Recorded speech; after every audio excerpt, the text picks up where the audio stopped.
اللہ تعالیٰ فرماتے ہیں ہر بچے کو فطرت اسلام پر پیدا کرتا ہوں، ہر بچے کو فطرت اسلام پر پیدا کرتا ہوں۔ یہ ماں باپ ہیں جو ان کی تربیت کو بگاڑتے ہیں، ماں باپ ہیں جو تربیت کو بگاڑتے ہیں۔ فطرت اسلام پہ پیدا ہوا بچہ اور ہم اس کو بگاڑ کر پھر روتے ہیں کہ یہ بچہ بگڑ گیا۔ شروع ہی سے اس کی تربیت ایسی کریں، پہلی مائیں ایسی ہی تربیت کرتی۔ حضرت عبدالقادر جیلانی رحمۃ اللہ علیہ کا واقعہ مشہور ہے، کتنی بیوہ ماؤں نے اپنے یتیم بچوں کی ایسی تربیت کی، وہ محدث بنے، وہ بڑے مشائخ بنے، ان کے ذریعے سے تبدیلی آئی۔ عبدالقادر جیلانی کا مشہور واقعہ جو سنتے ہیں کہ جب اس ماں نے کہا اس کو علم کے لیے اب دور بھیجنا ہے، یتیم بچے ہیں، تو قافلہ جا رہا تھا، ان کے ساتھ تیار کیا، سامان تیار کیا، اور کچھ پیسے دراہم تھے وہ گدڑی میں سی دیے اور اوپر سے ٹانکے لگا دیے اور کہا دیکھو یہ تمہارے کام آ جائے گی، کیونکہ ڈاکے پڑتے تھے اور ایک قافلہ تھا تاجروں کا، ان کے ساتھ بھیج دی۔ اور ماں نے کیا نصیحت کی، بیٹا جھوٹ کبھی نہ بولنا، بس سچ بولنا، جھوٹ نہ بولنا۔ بچے نے یہ بات پلے باندھی۔ اب گئے، اللہ کی شان، ایک جگہ ڈاکہ پڑ گیا، ڈاکوؤں نے گھیر لیا اور لوٹ مار شروع ہو گئی لوگوں کے پیسے لینے۔ تو ایک ڈاکو نے اس بچے کو بھی پکڑ لیا اور جب سامان کو الٹ پلٹ کیا کچھ بھی نہیں، تو بات ختم تھی۔ لیکن اللہ نے ایک فیصلہ کرنا تھا، تو اس نے پوچھا بیٹا تمہارے پاس پیسے ہیں؟ کہ جی ہاں پیسے ہیں۔ اور بھائی کہاں ہیں؟ کہ یہ گدڑی میں اندر ہیں۔ اس نے جو ٹانکے کھولے تو گدڑی میں پیسے نکل آئے۔ اور ڈاکو حیران ہوا، کیا بچہ اتنا نہ سمجھے، لگتا تو بہت سمجھدار ہے۔ بیٹا تم نے یہ پیسے بتائے کیوں؟ یہ تو چھپے ہوئے تھے، تم کہتے نہیں۔ کہا نہیں ایسا نہیں ہو سکتا۔ ماں نے گھر سے نکلتے ہوئے کہا تھا سچ بولنا۔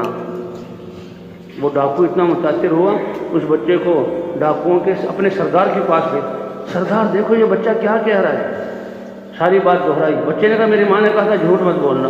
سردار نے سارے ڈاکوؤں کو جمع کیا اور اس بچے کو کہا بولو کیا بولتے ہو؟ اس نے کہا میری ماں نے کہا تھا جھوٹ نہ بولنا، اس لیے میں نے سچ بول دیا، پیسے تمہارے سامنے آ گئے۔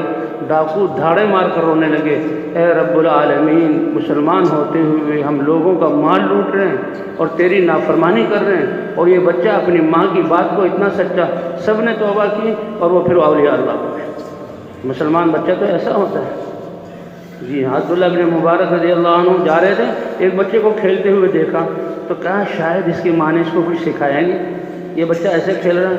بیٹا ماں نے کچھ سکھایا بھی ہے؟ کہاں چچا جان بہت کچھ سکھایا۔ کیا؟ کہ اللہ نے آنکھ دی قرآن پاک کی تلاوت کے لیے، یہ دل دیا اللہ کی محبت کے لیے، زبان دی اللہ کے ذکر کے لیے۔ وہ ایسی چیزیں کہنے گا۔ عبداللہ بن مبارک خود رونے لگے، محدث ہیں۔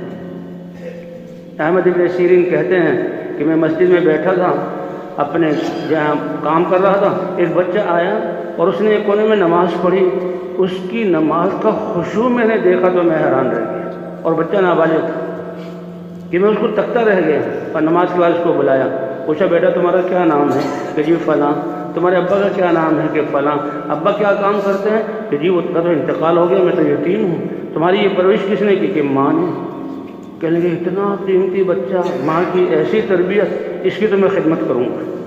بیٹا تمہارے ابا نہیں ہیں، اگر تمہاری ذمہ داری میں اپنے ذمہ لے لوں تم میری کفالت میں آ جاؤ۔ کہا جی ٹھیک ہے، لیکن میری کچھ شرطیں ہیں۔ کہ کیا؟ کہ پہلی شرط یہ ہے کہ بھوک اور پیاس کی صورت میں کھانا دیں گے؟ کہ بالکل دوں گا، اسی لیے پوچھ رہا ہوں۔ کہ دوسری شرط کیا ہے؟ کہ جب عید بقرعید جب کپڑے کی ضرورت ہوگی تو دیں گے؟ بالکل دوں گا۔ کہ تیسری شرط بتاؤں کیا ہے؟ کہ بتاؤ۔ کہا جب بیمار ہو جاؤں تو شفا بھی دے دیں گے؟ کہتے بیٹا شفا تو میں نہیں دے سکتا، موت آئے تو زندگی بھی دے سکتے ہیں۔ کب پھر محتاج ہوتے میں کیوں اپنی سرپرستی میں لیتے ہو؟ مجھے اسی اللہ کی سرپرستی میں رہنے دو جو کھلاتا بھی ہے، پہناتا بھی ہے، شفا بھی دیتا ہے اور مرنے کے بعد زندگی بھی عطا کرے گا۔ یہ ہے مسلمان گھروں کی تربیت یافتہ نابالغ بچے۔ آج ہمارے بچے کس طرح جا رہے ہیں؟ تو انشاءاللہ جب ان اعمال کا اہتمام اور یہ خروج ہوگا، اللہ ان چیزوں کو زندہ فرمائے گا، کبھی کریں گے نا انشاءاللہ۔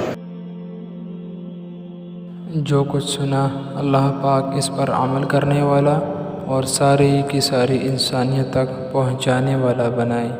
دین کی بات پھیلانا صدقہ جاریہ ہے۔ مزید ہماری ویڈیوز کو دیکھنے کے لیے ہمارے چینل دعوت تبلیغ کو سبسکرائب کریں۔ جزاکم اللہ خیرہ۔